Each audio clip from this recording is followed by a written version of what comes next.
बिस्मिल्लाहिर्रहमानिर्रहीम। नाज़रीन, supreme court का एनआरओ अमल दरामद केस पर कहना है कि मौजूदा सूरत हाल में अदालत के पास वज़ीर आज़म को नोटिस जारी करने के अलावा दूसरा कोई रास्ता नहीं था। आखिर पीपल्स पार्टी का मूड है क्या?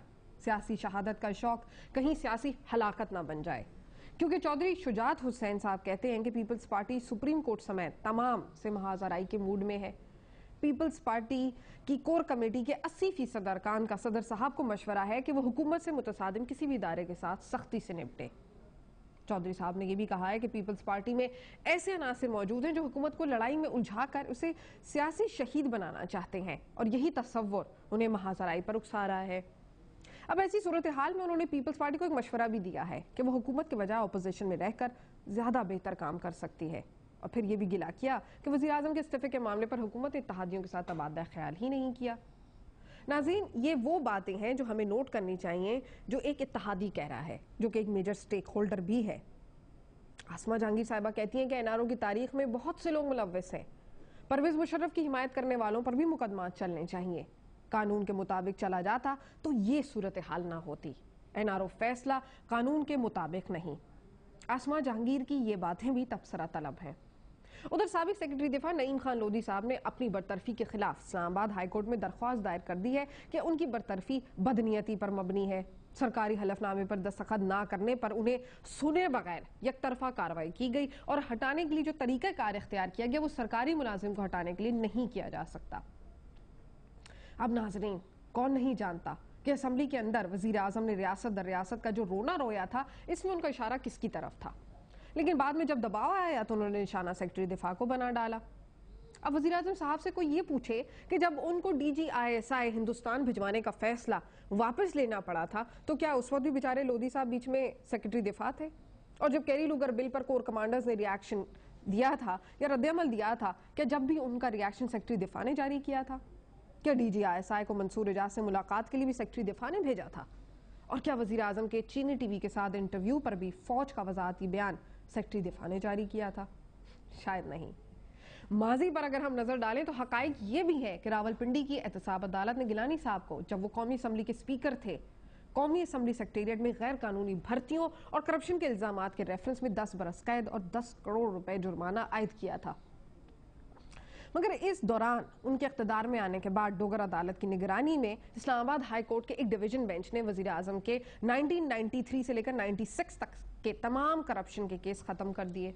और यही नहीं, बल्कि गिलानी साहब को सरकारी गाड़ी और फोन के गलत इस्तेमाल के मामले में भी करप्शन रेफरेंस का सामना था, जिस पर रावलपिंडी की एहतसाब अदालत ने 8 जून 2002 को उनको 5 बरस कैद और 10 लाख रुपए जुर्माने की भी सजा सुनाई थी।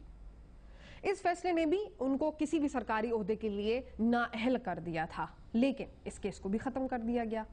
और आजकल OJDCL के MD की हैसियत से अदनान ख्वाजा की तकर्रुरी का मामला और अहमद रियाज शेख की एडिशनल डायरेक्टर FIA में मेरिट के खिलाफ तकर्रुरी और तरक्की का मामला ज़ेरे बहस है, क्योंकि ये दोनों अफराद मुजरिम थे, फिर भी तकर्रुरियां हुई, और शायद ये वजीर आजम ही थे जिन्होंने रियाज अहमद की तरक्की मंजूर की थी। तो नाजरीन, फैसला अब आप खुद कर लीजिए कि कौन कानून का एहतराम करता है, मगर साजिश का रोना बड़ी जोर से असम्बली में रोया जाता है। अब सूरत हाल के पेश नजर कानूनी माहिरीन क्या कहते हैं? वो ये कहते हैं कि वजीर आजम के खिलाफ अदलिया की कार्रवाई कानून के तकाजों के ऐन मुताबिक है, और अगर वजीर आजम अदालत को मुतमईन करेंगे तो उन्हें तौहीन अदालत का इर्तकाब के उन्होंने तौहीन अदालत का इर्तकाब नहीं किया तो नोटिस वापस भी लिया जा सकता है, और अदालती फैसलों पर अमल दरामद होना भी चाहिए। अभी भी वक्त है कि अदालती हुक्म की तामील की जाए, क्योंकि अदालतों ने हमेशा नरम रवैया इख्तियार किया, मगर सरगोशियां की भी सुनाई दे रही हैं कि इस मामले को ठंडा करने के लिए वजीर आजम इस्तीफा भी दे सकते हैं। इस पर भी आज हम बात करेंगे। मगर नाज़रीन, हुकूमत सुप्रीम कोर्ट के अहकामात पर अमल करने के लिए तैयार नहीं। दूसरी तरफ हुकूमत के फौजी क़यादत के साथ मसाइल संगीन से संगीन तर होते चले जा रहे हैं। वज़ीर आज़म असम्बली में ऐलान कर चुके हैं कि वो तौहीन अदालत के नोटिस पर अदालत में पेश तो हो जाएंगे, लेकिन कौमी असम्बली में जमहूरियत के तसलसल पर एक करारदाद भी पास कर ली है, मगर उसका बायकॉट मुस्लिम लीग नून, हम ख्याल ग्रुप और शेरपाओ ने भी किया है। हुकूमत ने NRO पर अमल दरामद ना करने का फैसला कर लिया है, और आला तरीन सतह पर ऐलान भी कर दिया है कि यह फैसला अमल दरामद के काबिल ही नहीं, क्योंकि पीपल्स पार्टी समझती है कि इस अमल पर मोहतरमा बेनजीर भुट्टो की कब्र का ट्रायल होगा, और इसी बुनियाद पर तौहीन अदालत का नोटिस वजीर आजम को इशू हुआ है। हकीकत यह है कि कहने को पाकिस्तान में जमहूरियत और आइन की बालादस्ती है, लेकिन असल में कानून यहाँ आज भी जिसकी लाठी उसी की भैंस का राइज है। इसका नमूना ना सिर्फ ताकतवर इदारे बल्कि खुद मौजूदा हुक्मरान भी अपने अमल से देते आ रहे हैं। जैसे आज बाबर अमान का सुप्रीम कोर्ट की जानिब से तौहीन अदालत के केस में लाइसेंस मुअत्तल कर दिया गया और भुट्टो रेफरेंस में नया वकील मुकर्रर करने की हिदायत दी गई।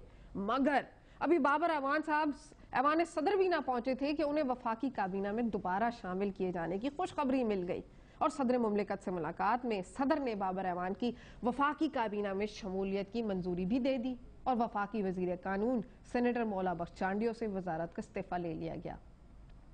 अब ये है हमारे वफाकी वजीर कानून। उन्होंने कुछ दिन पहले अदालत के बाहर खड़े होकर अदालत के बारे में क्या कहा था, आइए वो भी आपको सुनवाते हैं। नोटिस मिलिया कारा साहब, नोटिस मिलिया कख ना हिलिया, क्यों सोनिया दा गिला करो, मैं लख वारी बिस्मिल्लाह करो। कख ना हिलिया और 100 वारी बिस्मिल्लाह, ये है हमारे वजीर कानून। इस पर आज हम बात करेंगे। आज हमारे साथ शो में मौजूद हैं गुल मोहम्मद खान झाकरानी साहब जो कि रहनुमा पाकिस्तान पीपल्स पार्टी के, हमारे साथ मौजूद हैं कराची स्टूडियो में इमरान इस्माइल साहब जो कि जनरल सेक्रेटरी तहरीक इंसाफ के। नून लीग भी हमें बड़ी जल्दी ज्वाइन करने वाली है, लेकिन फिलहाल एक मुख्तसर सा वक्फा लेते हैं, वक्फे के बाद वापस आएंगे, हमारे साथ रहिए।